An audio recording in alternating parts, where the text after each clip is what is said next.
welcome Mr. Micheal Bryant.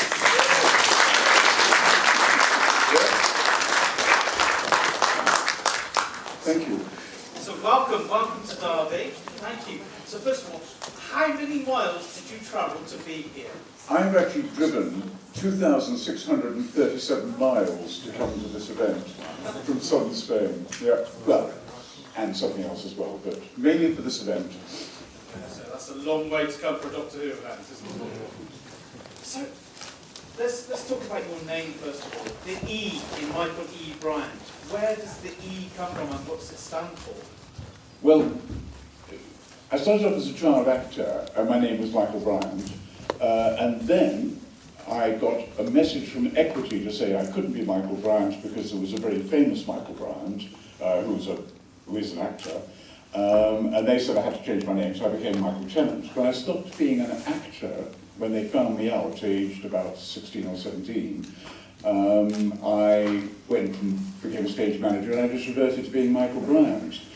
And then, having joined the BBC at 21, I kept Micheal Bryant as my name, did the director's course and started directing, and did indeed some Doctor Who's as Micheal Bryant. And I started getting the Micheal Bryant's letters from various girlfriends, people that he knew, really, really nice letters, and he got really boring letters from people I knew. And so he called me and said, you know, we've got to do something about this. So I stuck the E in the middle. So halfway through a quarter of the way into my directorial career, I stuck the E in the middle and became Micheal Bryant. But some people I met today thought there were two directors. They thought there was one that was called Micheal Bryant and one that was Micheal. But there's only me, I'm afraid. You can't win them all. And before you worked as a director on Doctor Who, you were an assistant floor manager, is that right? Yeah, I started as an ASM, an assistant floor manager at the Beeb when I was 21, because BBC Two was just opening up, and there was a huge demand for anybody who either worked in the film industry or worked in the theatre, and there were just lots and lots of job openings, and I was really lucky to get it. So yeah, I started there when I was 21. And you worked on some Hartnell Stories episodes and Triton episodes? My very first day at the BBC, I was sort of signed in and given a clipboard and told I was an ASM, and I was sent along to a drill hall in Wood Lane where there was a family sci-fi show rehearsing. It was quite new. It was called Doctor Who, and there was a fairly reputably grumpy actor called William Hartnell who was playing the lead, and I walked into this drill hall, and that was my first day at the BBC, working on the very first series of Doctor Who. And that's where it led to? Well, I then became a proper ASM and worked with Chris Barry as his ASM on Doctor Who's, and about 18 months later, I mean it couldn't happen today, it's impossible, but 18 months later I became a production manager, which is like, I think you probably all know, it's like a first assistant director. And worked with, again with William Hartnell, and then with Patrick Troughton as a production manager. And 2 years after that, did the director's course, was invited to do the director's course, which was a whole 6 weeks in those days. Finished that with my little film, my little portfolio that was sent round to BBC producers to see if they wanted to employ me, and I became, I was allowed to direct shows like The Newcomers, if anybody remembers that. No, nobody's old enough to remember, but I did shows like The Newcomers, I did shows like Z-Cars, like The Doctors, things like that. And then eventually, Barry Letts offered me Colony in Space to direct a 6-part, is it 6-part? A 6-part Doctor Who. Terrifying, absolutely terrifying. I mean, to be asked to direct 6 episodes of a sci-fi where you were doing, I mean, Doctor Who's really special for directors because you're, maybe not today, but in the days when I was doing it, you've got this script, and it's set in another period. It's normally set in another era. So you're involved in costume design, you're involved in set design, you're casting all your characters, you're going out to locations which are not Acton High Street by any means, and it feels enormous, and it is actually enormous. I was scared to death. I used to drive home to the office, from the office sometimes to my home in Twickenham, and there's the M4 motorway. It's got all that sort of raised motorway out of West London with these big piers. And I used to think, if I just drove the car into one of those piers, I'd probably break my legs, and then I wouldn't have to do this. I'd get away with it. So you'd rather break your legs than dive back to Well, it didn't quite come to that. On balance, I decided I'd do it. But I genuinely, I was very scared. It was a really frightening thing to do. Although, once you got into the swing of it, once you actually started, I think it was the thought of doing it that was frightening. Once you actually got on location in that quarry with the halflingers and the domes that were made out of hexagonal pieces and the mud and the actors and, then it stopped being scary. Then you just went, oh, I can't wait for tomorrow, I can't wait to start work again, I can't wait to get out on location and be doing it, and be making my little movie. Because that's what it's like. It's like making, it's your little project, it's your little movie, and particularly in those days in television, and especially in Doctor Who, it was your project. You really weren't overseen by producers, you really weren't. I mean, if Barry hated something, he would say it, but broadly speaking, he didn't interfere at all, so you could go off on all sorts of fantasy trips. And if you were, I've always been into sci-fi. I've always, I've really, really liked sci-fi. So to be given a sci-fi show to do was magical. I was so lucky. I mean, so lucky. And I'm so sorry for young people today that they can't. It's impossible to have that experience again. It was a little period in time. It was a magical moment in British television where directors were directors and they had independence, and you were allowed to fail. You could fail. You could fail once. You could fail twice. But if you failed 3 times, you'd never work again. So there was a little bit of caution in it there as well. I want to talk about Colony in Space a little bit more, if I may. Yeah. So, it was the first time that we see the Third Doctor leave Earth from his exile. Yes. And the scene with Katie Manning going into the TARDIS for the first time. Were you aware of a lot of the firsts taking place in that story? Yeah, I mean, Barry had briefed me that the reason Doctor Who was earthbound with UNIT was financial. It was purely financial. If you did modern day shows, you didn't have to dress the streets, you didn't have to dress the locations, the costumes were modern costumes. So all you had to pay for were the visual effects. And so Colony actually was, but the figures were going down. The figures were reducing. And for a long time before, it had done either modern shows or historic shows, because the BBC had all the classic serial costumes and all the classic serial, you wanted a candelabra, there were 20 in the prop store. So he had consciously made the decision that he would expend more money on doing a futuristic show, which costs lots of money because everything has to be made, in order to try and revive the slightly flagging fortunes of the show. And I think it then became policy. I think it was popular. I don't know if it increased viewing figures, but I think it was popular. So there were more futuristic ones after that. Yeah. But then you come back, almost a year later to do the Sea Days. Yes. Which is an amazing high drama tempo. It's got everything going for it. I mean, how did you get the Navy to get on board with that? Well, again, that was Barry. That was Barry Ness. Before he commissioned the script, he went to the Navy and said, if we do a Doctor Who story about the Navy, will you let us film at Fraser Gunnery Range.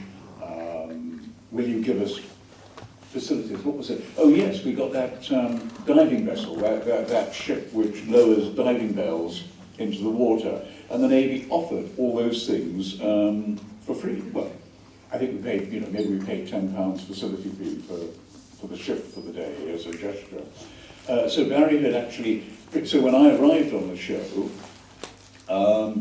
the Navy was on board, and within reasonable limits, the Navy would provide anything that was land-based, plus the ship. Oh, plus the costumes that John and the Master wore when they came up from underground. I mean, the Navy underwater, the Sea Devil's Home. So the Navy provided all those things, and it was a deal. The only extra that I got out of them was the hovercraft. I was saying I needed something to killing sea devils, and I think the commander of HMS Fraser said, well, we've got this hovercraft with this machine gun mounted on the top. You can have that. And I said, well, can it fire blanks? He went, yeah, no problem, fire blanks. Which was great for me, because blanks that were fired by people within a show cost £1 a round. And on a BBC budget, it was, you really actually had to be quite careful how many rifles you issue people, or how many weapons you issue people, because of the cost of the ammunition. The Navy, I mean, in that hovercraft, it was up to there in shells. I don't know if you've ever seen it, but the guy is and the guy's enjoying himself because he's mounted up in the top shooting down sea devils. We now come on to the Green Death, which has a huge high regard by Doctor Who fandom for being such a wonderful story. It's where we sadly see Katie leave. It has that beautiful scene at the end with the Doctor driving off. Yeah. Was that your idea for that scene, or was that in the script? I think the script said Bessie drives away. Yeah. Bessie drives away into the distance, and I just, I think, it's just my opinion, but as a director, the most important thing is the very first time you read a script. I always lock myself away somewhere so that I can just sit and read it and not have telephone, nothing to interrupt me, so I just read it, and then that, you never see the script in the same way again. So as you're reading it, I'm great. I can't go to bed without reading my Kindle. I'm a great reader, and to me it all comes to life in pictures. So I read the script, and I got to that end bit, and I went, it's sort of going off into the sunset. And I went, well, how do I do it going off into the sunset? And I thought, yeah, what I would really like is to have quite a long period of the car going across something with the sun setting behind it, across a road like that. So when we went to when we found the Welsh locations and we discovered the places to do it, I sought out a road that gave me a hilltop, with a road running along a hilltop, and went, that's where I want to do Bessie. And then I found out what time the sun set. And we tried, I actually did that shot we went out 3 evenings, which is almost unheard of on a shoot like that, to get that shot. The first time, I think there wasn't any sun. The second time, it clouded over. And the third time, there it was, the sort of silhouetted Bessie going across there with the sun going down. So, yeah, I worked hard at that. It's a very beautiful... Yeah, I thought it was nice. And I thought it was a fitting, for Katie for the show. I just thought it was really nice. I was pleased with that. I was pleased with that. And then you come back again the following year for the Dalek story. Yes. Had John's sort of approach to the role changed by that time? Because obviously he'd gone through, he'd lost his best friend Roger, Katie had left, he was now decided to have left by that time. I don't think so. I mean, John was the ultimate professional. I had a very good relationship with John. I mean, I had a small relationship with him outside work, we eat each other's places. John was a total professional. For him, Doctor Who, the character of the Doctor was really, really important. I was never aware that he interfered with the scripts. I was never aware that he interfered with the direction that the show was going in. He took the scripts, he saw what he had to do, and and he went through the hoops and did it. I wasn't aware of a change, but maybe, no, I just wasn't aware of a change. I wasn't certain that was the most powerful story of the ones that I did. I always felt the story was not the Daleks being inept, being castrated was not, you know, I just did question whether that was the greatest idea in the world. But and I know that the music was not liked by the writer. Yeah, he didn't. He thought that the music was laughing at the Daleks, and he wasn't very pleased about that, because the Daleks represented a lot of money for him. He was asked to write Dalek scripts fairly frequently. But no, I was not aware of the difference in John, but maybe, I don't know, maybe other people were. And then, after that, you are there to bring back the Cybermen in Tom Baker's first year with Revenge of the Cybermen. And they were in Wookiee Hole. All the stories that you directed up to this point, and subsequently after that, had wonderful guest actors in them. I mean, the lists are endless. I mean, what was your approach to casting at that time? How would you go about casting? I had a vision mixer friend who I always tried to get the same vision mixer doing my shows, because we worked really well together. And we used to sit talking about actors in the breaks while things were happening in the studio. We were up in the gallery and we would sit chatting. And we came to the conclusion that the most important thing was to cast really clever, intelligent people. They didn't necessarily have to be the most beautiful people in the world, didn't have to be the most good looking, they didn't have to be the most physical, but they had to be really, really bright and really, really clever. And if you did that, what they brought to the production was far more than somebody who was glamorous or somebody who looked good or somebody who was whatever, doing a polydot and taking their clothes off. So, yeah, I always went for, and I had a book. I had a little black, in fact I've still got it. Well, actually I haven't. It's in a removal lorry somewhere in the middle of France at the moment. But I've got this book. And even when I was watching television, if an actor really, really impressed me, I would just write his name down in the book under, it was an A, B, C, D, F, G, you know, it was an alphabet book. So I'd write his name down under there. And anyone I worked with, I mean, when I started that quite early on, that little black book. I was really lucky on the director's course. You do a little production at the end, and you're allowed to employ 2 actors for it at minimum wage. And I got my little book out, and I'd worked previously for Dougie Camfield as an ASM on, I think, the Crusaders. And Jean Marsh had played the Queen, and John Abineri had played something else in it. So they were both in the book. So when I did my little director's course, which was going to be my portfolio, I phoned up Jean and I phoned up John, and they both came. And so I was the guy who got Jean Marsh and John Abineri to be in the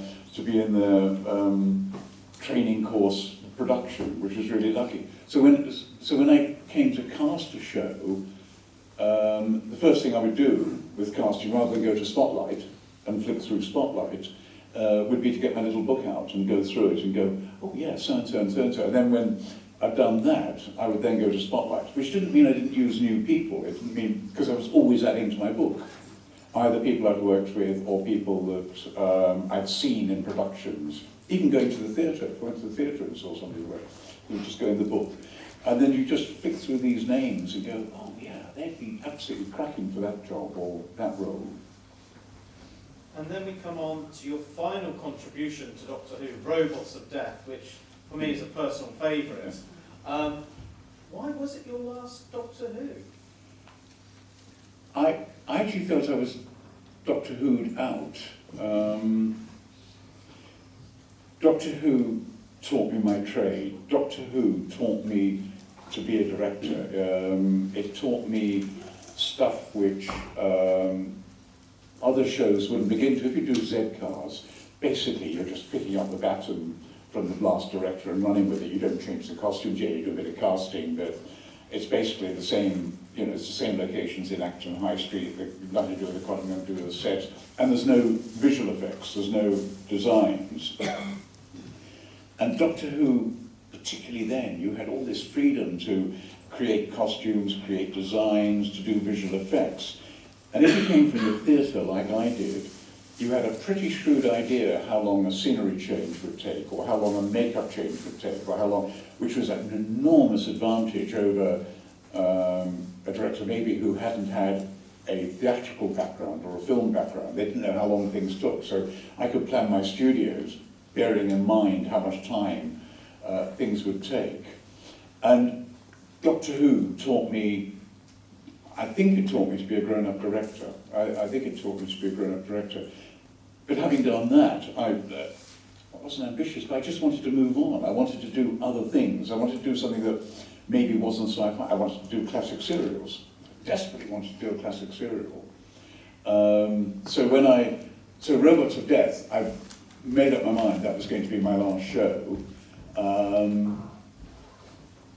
And although badly out of work at one stage later in my career, I wrote to John Nathan Turner and said, who I knew very well, you know, we were colleagues there, and said, "Dear John, would you give me a job, please, so I could do with the dosh?" He didn't. He said no. So you discover what your rank is in life. It's probably quite good for you. So yeah, I just decided that Robots was going to be my last show, and I also decided that I was going to do it. I was just going to do it in a way that was particular to me. I didn't like the idea of you know, Will Smith type iRobots. I didn't like that idea, and I didn't like the idea that people were running around in Space 1999. You know, those sort of straight costumes, blue costumes, and all the men were square-jawed, and all the women had big breasts, and you know that was. I just didn't see it like that. And I was going, well, if you're going to be locked away, in a space miner on some planet for 4 or 5 months, or for 4 or 5 years, you're going to want to have nice surroundings, and you're going to whatever. And my cousin was a first officer in merchant ships, and just by coincidence, about that time, he docked in Tilbury, and he invited me on board his ship, and I went on board his ship.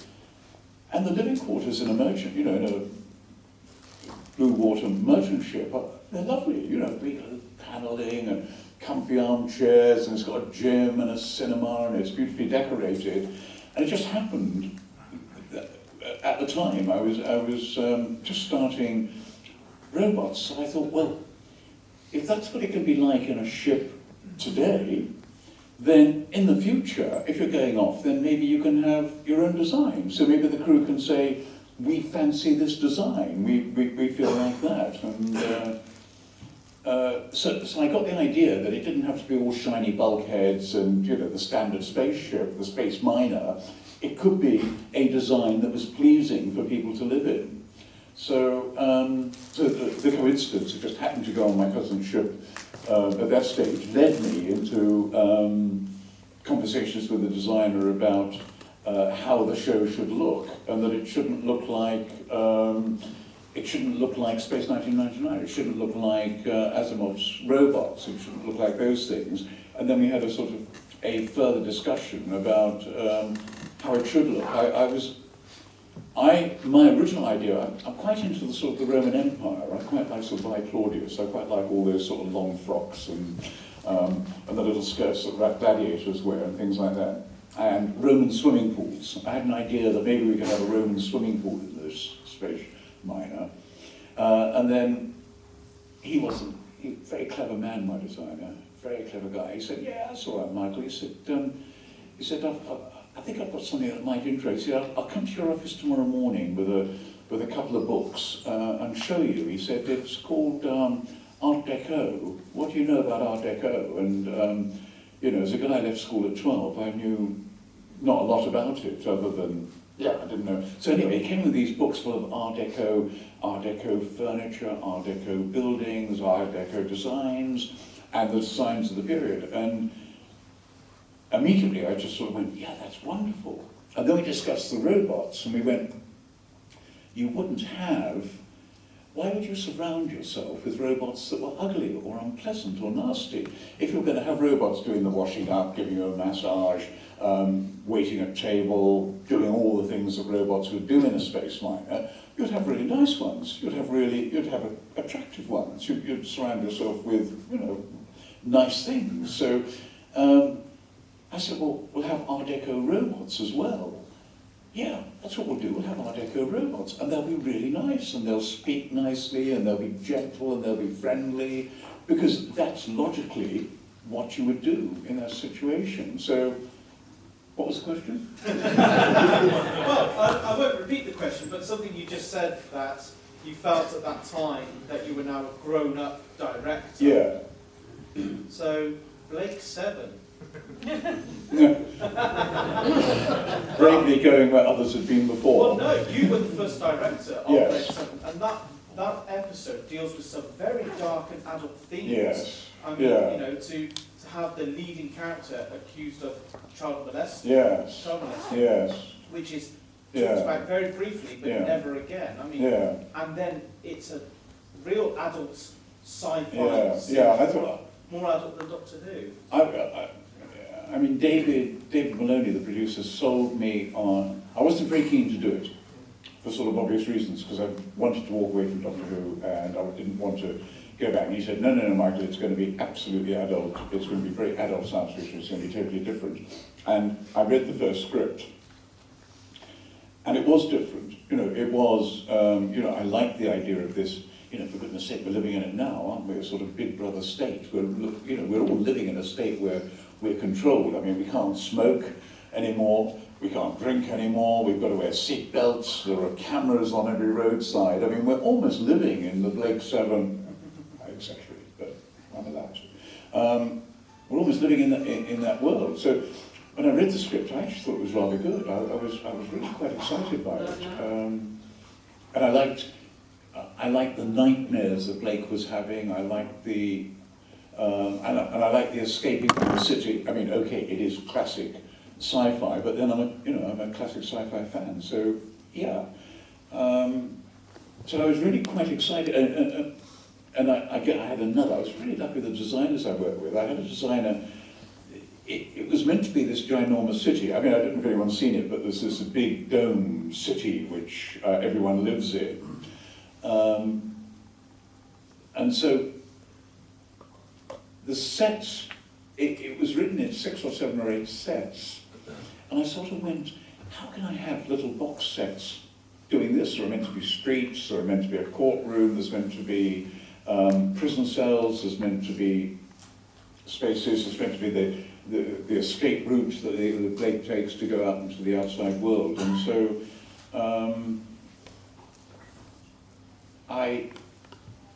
the designer said to me, why don't we use the whole studio, Michael, for every set?